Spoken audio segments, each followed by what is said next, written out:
Mic check, 1 2 1 2. Check check.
This is Channel 2 News, coverage you can count on. It is about the power lines, and it is about public safety. It is about trying to keep it safe. And NV Energy says to accomplish that, some trees along the Truckee River west of Reno need to come down. But homeowners are not happy about it. Both sides in our Channel 2 News Big Story at 5 o'clock. Now, at best, it's a balancing act to keep power lines protected and homeowners happy. Good evening, everyone, and thanks for being with us. I'm Kristen Remington. And I'm Landon Miller. Now, this story includes concerns for wildlife, concerns for homeowners, concerns for our power lines, and really for public safety. Aaron Breen sets the scene for us tonight. This area along the Truckee River just west of Reno is known as being a great area for taking hikes and for seeing wildlife out in the open. But NV Energy says a lot of these cottonwood trees that line the river are beginning to actually interfere with their transmission lines. And that's a concern for both the power company and the homeowners. Craig Libler has lived here along the Truckee River for 12 years. He loves the trees that he sees from his yard. Some of them are beautiful trees that, as I'd mentioned, have, birds' nests, hawks, eagles, barn owls we've seen in there. Great horned owl was there, so really beautiful trees. So when he got a letter from NV Energy saying that the trees were a safety concern for the power transmission lines here, he started asking questions. I asked them what was going to be cut. They said any tree that has an X on it will be cut down, not trimmed, which as I went and looked at the trees directly behind my house was pretty much every one. Not all. There's about 58 units. This area is an easement owned by NV Energy. We have a legal responsibility to keep our right-of-ways clear and safe. In the past, these trees have been trimmed back to keep them from the transmission lines that are carrying 120,000 volts. And now, Young says, they've become a safety concern. They provide certain benefits to wildlife. I get that, and I get the visual benefit that you have there. But the risk to the public, the risk of access for our crews to try and get to those poles and lines, it does pose a problem. And he says reducing the threat of the trees that could fall on these lines will also reduce the threat of widespread power outages. Covering the story, Aaron Breen, Channel 2 News. By the way, NV Energy plans to begin cutting down those trees next week. Now, here's Chief Meteorologist Mike Alger's first look at the Pinpoint 2 forecast. Well, we're starting to move into another little weak storm system here that could possibly give us some showers. It's certainly not a sure bet here, and the mountains are likely to see a little bit of rain and snow depending on their elevation. Live picture right now on the top of our cloud cam or Tahoe cam location. This is on top of Slide Mountain. You see they're socked in pretty well. They're really not receiving much, if any, precipitation at this hour. We do expect to see some coming through here overnight, but it's not going to be a strong system. The main portion of this impulse is quite a ways. There's a very weak little low pressure system kind of riding up over on the top of this, and the cold front, such as it is, as it's kind of bumping over our top of our high pressure ridge here, that cold front is just about to get through us at this point. It's really not going to pass through much. If you look at the future satellite and radar, you can see that line of showers here kind of break on over tonight. We are getting some shadowing here in the northern part of the state, likely to get a little more. That next front offshore by tomorrow afternoon is going to try to make it into of our area here sometime on Thursday, but I think Thursday is actually going to be a little break in the action before some stronger, a little more significant storms come our way here over the weekend. So with all that, tonight by 10 o'clock, I think we'll just have a bunch of clouds, really. Very little precipitation at that point. 45 at that hour here in Reno, 38 at the lake. And in the morning, that's probably our best chance to see some showers. Now, snow level is probably going to be up off of the valley floor, probably down at or a little below Lake Tahoe level initially, although it'll rise up as you go through the day. So again, not a major storm coming through at this point, but it does still kind of keep a train going that's going to get more active by the end of the work week. We'll tell you more about that with a complete forecast coming up here in just a bit. All right, Mike, thank you. The Washoe County Sheriff's Office says a fatal shooting almost a year ago in Spanish Springs was in self-defense. Investigators say the resulting deaths of two men began when yelling on the street disturbed people inside of a home on McLemore Court late during the night of April 25th. That's when a 75-year-old man in the home shouted at people outside to be quiet. Deputies say two of those men on the street, identified as brothers Glenn and Ryan Robbins, tried to confront that older man. Meanwhile, the elderly man's two sons went out to the driveway and called 911 to report two, quote, obviously drunk men. When the scene initially de-escalated, deputies say the Robbins brothers then attacked the elderly man and one of his sons. His second son came out of the home with a pistol and shot and killed the attacking men when he saw them threatening the life of his family members. In Crime Beat, Reno police say a caregiver has been accused of lewdness while taking care of an elderly woman. 31-year-old Eric Foreman was arrested today and charged with open and gross lewdness and indecent exposure. Police say he placed his genitals on a 71-year-old woman while she was sleeping. Police say he was a suspect in a similar incident back in 2012. The Nevada Attorney General's office has warned consumers about a rise in technical support scams happening in the state. Victims of these scams can be charged hundreds of dollars and risk exposing their personal information to online con artists. Ryan Kennedy has been looking into how this scam can affect you at home. He joins us now live in the newsroom with more. Ryan, what did you find out?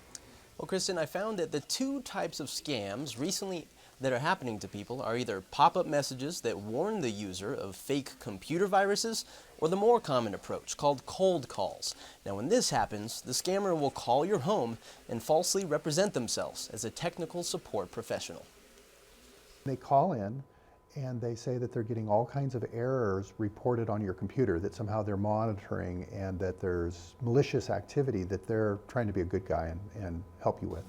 McBride says the fraudster is attempting to fool you into helping them gain remote access into your computer and your files. He says don't respond to these kind of calls because you should be the one initiating technical support, not the other way around. It's also important to protect yourself ahead of time and make a copy of your data right away. Reno police tell us if you have fallen victim to this kind of scam and have lost funds, the first thing you should do is contact your personal financial company. Check your credit, check your bank accounts, change your passwords on not only for your ATM and debit cards, but also on your computer for your email, your Facebook, whatever passwords you may have on your computer. Make sure that you change those immediately. Then contact local authorities. You can also call the Better Business Bureau or the Nevada Attorney General's office to report these kind of scams. Covering the story live in the newsroom, Ryan Kennedy, Channel 2 News. In his State of the City address yesterday, Sparks Mayor Gino Martini stated that he has no intention of joining with the City of Reno and Washoe County if they move toward consolidating fire departments. Ariana Bennett joins us now live with the reasons he gave us today. Ari? Well, Mayor Martini says the only reason he'd consider consolidating is if it improved service for his citizens or improved the cost of that service. And he says in this case, it would do neither. We're not trying to be elitists or trying to say we're better than anybody else, but we do it for a good cost for the citizens. They get good response times and stuff, so no reason for us to consolidate, none at all. Now, the City of Sparks uses 3-person crews on an engine, which Martini says allows them to operate at a lower cost than the 4-person model the City of Reno uses. He estimates consolidation would cost Sparks roughly $3 to $5 million extra every year.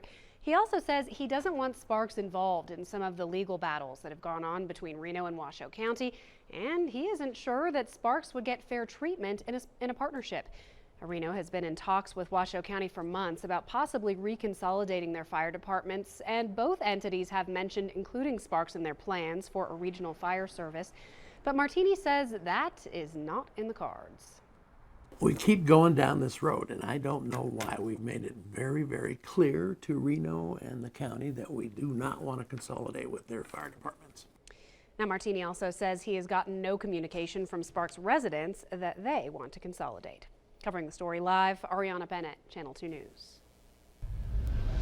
Turning to campaign 2016 now, voters in 4 states are weighing in on the presidential race tonight with more than 300 delegates up for grabs. CBS News has just projected Hillary Clinton will win Mississippi's Democratic Party, where polls just closed. Greg Boswell has the latest from the race from Washington. Republican frontrunner Donald Trump expects to add to his delegate lead. Michigan is the biggest prize tonight. CBS News exit polls show 60% of Republican voters in Michigan feel betrayed by the GOP, and most are looking for an outsider. John Kasich has spent more time in Michigan than any other candidate. He's trying to show how he's different from Trump. Personal attacks, I think, are just not acceptable. Ted Cruz reminded voters his campaign has already beaten Trump in 6 states. Now today, it is our hope that those numbers will go up. While exit polls show Republican voters in Michigan and Mississippi want change, a majority of Democratic voters in those states want to continue President Obama's policies. Exit polls show Democratic voters in Michigan are most concerned about jobs and the economy, issues both Hillary Clinton and Bernie Sanders have been hitting hard. Sanders says he sees a road to victory. The more delegates that are out there, the more significant those states are. Sanders has won nearly as many contests as Clinton, but the former Secretary of State has been winning states with more delegates. Craig Boswell, Channel 2 News. Coming up on Channel 2 News, Nevada's bridges earn a ranking on a national report. Find out how structurally sound they are coming up at 5:30. It was a school field trip like no other. 50 kids from Elm Crest Elementary went skiing today, and they were on skis for the first time. What they were learning coming up. But first, what authorities believe was behind a train derailment in Northern California. That story after the break. You're watching Channel 2 News at 5 with Kristen Remington, Landon Miller, and Mike Alger's Pinpoint 2 forecast.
Looking around the nation, investigators are looking into what caused a commuter train to derail in Northern California yesterday, injuring 9 people. An official with Altamont Corridor Express, or ACE, says the train was not speeding when it came off the tracks about 45 miles east of San Francisco. A Union Pacific spokesman says a mudslide most likely caused this derailment, which sent the train's leading car into that creek there. 4 people were battling major injuries, and 5 others suffered minor injuries as a result of yesterday's derailment. Crews are busy replacing corroded water pipes in Flint, Michigan, but the crisis that began when the city switched to a cheaper and dirtier water supply is far from over. Thousands of children still need to be tested for lead in their blood, and early detection is critical. Weijia Jiang reports from Flint. gonna feel like a little pinch. Nurses in Flint, Michigan hold clinics several times a week to test lead levels. They're focused on young children who are most vulnerable to exposure, like 5-year-old Holden Bennett. Makes me nervous. His grandmother has been nervous too for months. When this all came about, he was like 2.5 to 3, and I know that's a very vulnerable age for the brain. In February, the CDC set a goal for all of Flint's 8,000 children under the age of 6 to be tested for lead exposure by April 1st. That deadline is quickly approaching, but only half of them have been screened. I don't think that, that it's very realistic that we'll get it done. We still need for families to realize the importance of it. Nearly 1,000 homes still have dangerous levels of lead in the water, and 72 children so far have tested positive for high levels in their blood. The number of cases is growing, and so is the frustration. My baby can't even take a decent bath. I have to boil water just to clean my baby up. Once a child tests positive for lead, nurses make house calls to follow up, as many as 10 a week. She needs to have one more lead level that's low. Okay.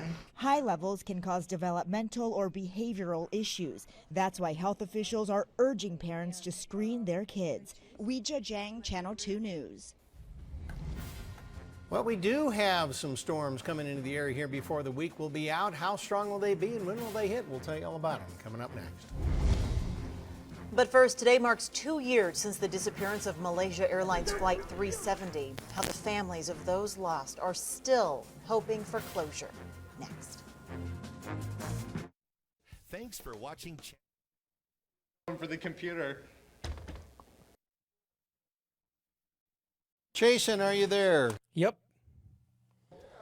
We'll be with you in a sec. All right.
Looking around the world, 2 years ago today, Malaysia Airlines Flight 370 just vanished, and investigators still don't know what happened to that jetliner. And relatives of the victims remain desperate for answers. Tina Kraus reports. Relatives of the victims are still grieving on the second anniversary of MH370's disappearance. Family members of Chinese citizens on board the flight from Kuala Lumpur to Beijing prayed for answers. My hope is the plane can be found, she says. I heard the search is going to stop. That cannot happen. Last July, a section of the wing washed up on Reunion Island off the coast of Africa. No step. Last week, a 3-foot-long piece of metal turned up off the coast of Mozambique, and investigators are working to confirm it came from the Boeing 777. We are fighting to search on. Joaquita Gomez lost her husband Patrick, who was an in-flight supervisor on Malaysia Airlines Flight 370 when it mysteriously vanished from radar. I'm just imagining their last moments. What are they thinking of? Malaysia's parliament held a moment of silence to remember the 239 people lost. The Prime Minister says he's confident crews will find the plane, but admits the search is the most challenging in aviation history. Tina Kraus, Channel 2 News. Now, here's Chief Meteorologist Mike Alger's Pinpoint 2 forecast, broadcast certified by the American Meteorological Society. Well, we've got some clouds coming in here and a very, very weak front that's going to kind of brush by us, not really charge through, and it's not going to be producing much precipitation if it gets anything over the hill at all. It is one of those systems that is probably going to be a little bit touch and go in terms of getting us anything useful from our water situation. A lot of cloud cover, a lot of moisture coming in here, but again, the dynamics are fairly weak, and this is just kind of an opening act here to the rest of the week that probably won't be real memorable at this point. 47 degrees outside at the top of the hour here at the airport. 49% humidity, dew point 29 degrees. Barometric pressure 29.96. That's actually up 4 points here in the last 3 hours. Winds have picked up out of the west-northwest at 21 miles per hour, gusting to 29 miles per hour. High today was 51 and our low was 30 degrees. So we're still below average by about 6 degrees here, and we're even 3 degrees below average on our low. And of course, no precipitation so far here today. If we get any in the next couple of days, it's going to be fairly limited, I think. What we do expect to see is this ridge of high pressure building up back behind here. We got a lot of overrunning moisture, and the dynamics involved in this are very, very weak. There's just a very little bit of rotation coming up over the top of it here, and with all this moisture just kind of pouring on, we're kind of hoping to get a little lift off the mountains and it can produce a few showers. We are seeing a little bit of activity at last check here, kind of coming on shore, but you can see it's fairly spotty. The first band kind of passing through. There is some more that's going to charge across here overnight tonight and probably push by tomorrow during the daytime. We may have some morning showers that'll start to break up in the afternoon, even though I do expect to see a fair amount of cloud cover pretty much right on through. If you look and see where any of these showers are doing anything, it's actually more active up here further up to the northeast, where you do have some rain here with fairly high snow levels out ahead of it north of Battle Mountain and Elko. So again, for tomorrow, the front just kind of brushing by here, the rotation up here. I put a low there. It really isn't much of a low to speak of. We are going to see cloud cover with decreasing showers at late in the morning and temperatures that are going to continue to warm up because we really don't get the cold air in here. We'll see 50s and some 60s even in the southern part of the state, although Mammoth will be a little colder there at 47. For the northern half of the state, we'll see upper 50s to low mid 60s all across the north. And here in the Reno area, low temperature tonight. It's going to be a little warmer than last night. We'll have enough cloud cover. 38, high tomorrow, 59 here, 58 in Carson City, and temperatures up at the lake will be there in the upper 40s. So Tahoe for tonight here, snow and rain late here with a snow level up somewhere around that 6,500 foot level. May come down that low. I don't really expect much accumulation at the lake itself. You might see a little bit on the passes, so be aware of that if you're traveling. Winds will be gusty, southwest 10 to 15 with gusts to 30. Then tomorrow, rain and snow in the morning, decrease in the afternoon. That snow level is going to go up to about 7,000 feet. Southwest winds again will be 10 to 15, but much stronger on the ridge tops. For Reno, just a chance of rain or snow late. No real accumulation. Snow level may drop down as low as 5,500 feet, but that's 1,000 feet off the valley floor. And then tomorrow, morning rain showers, I should say, are possible. I don't expect much. Mostly cloudy skies in the afternoon, a high of 59. We'll get up in the low 60s here on Thursday. Friday, again, a little better chance coming in as we start to bring some of the colder air in here. We increase our chance of precipitation. And don't forget to set your clocks ahead Saturday night. Daylight saving begins at 2 a.m. Sunday morning. Let's go out and see how the traffic is doing out there. We'll go to Chasen Dean in the Alice 96.5 Traffic Center. Chasen, what's up out there? Well, all you're really going to want to look out for is some light traffic in and around the Spaghetti Bowl because there are no accidents or incidents to report. So good job out there, and please continue to drive safely. I'm Chasen Dean, and that's your traffic. Today, IHOP is giving away free pancakes. It's a sweet campaign to help lots of little ones in our area. Where the donations are headed, coming up next.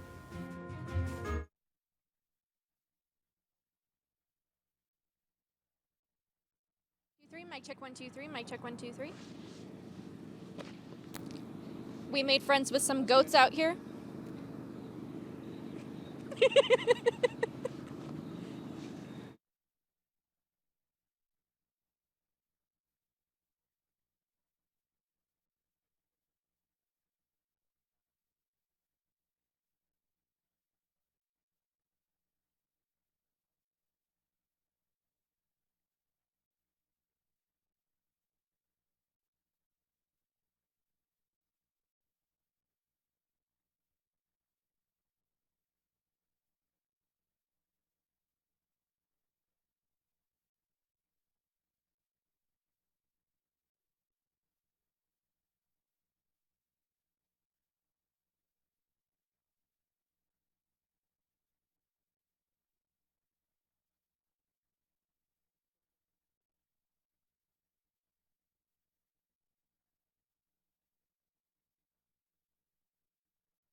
Welcome back. IHOPs around the country today are giving away a free short stack of pancakes to everyone. All they ask is that you donate to Renown Children's Hospital here in town. Since partnering in 2008 with Renown, local IHOPs have given away more than 70,000 short stacks of pancakes and more than $75,000.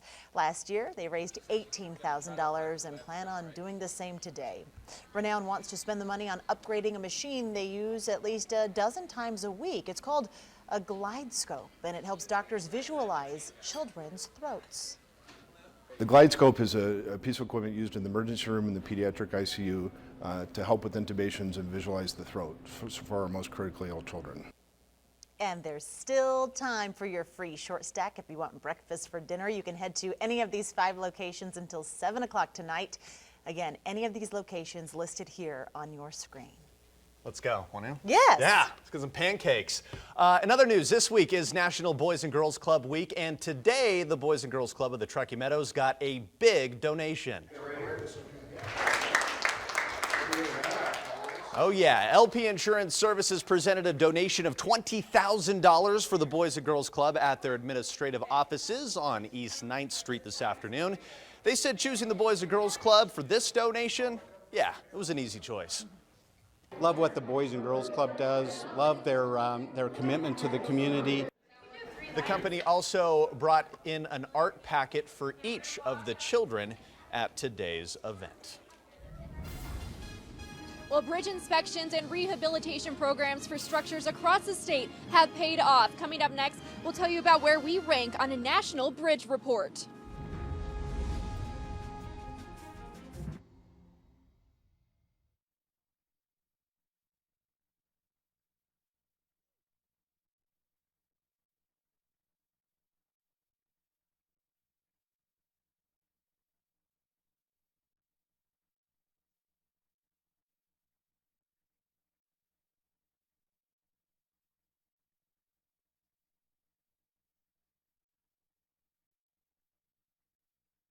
For the second year in a row, Nevada bridges have been ranked the very best in the nation.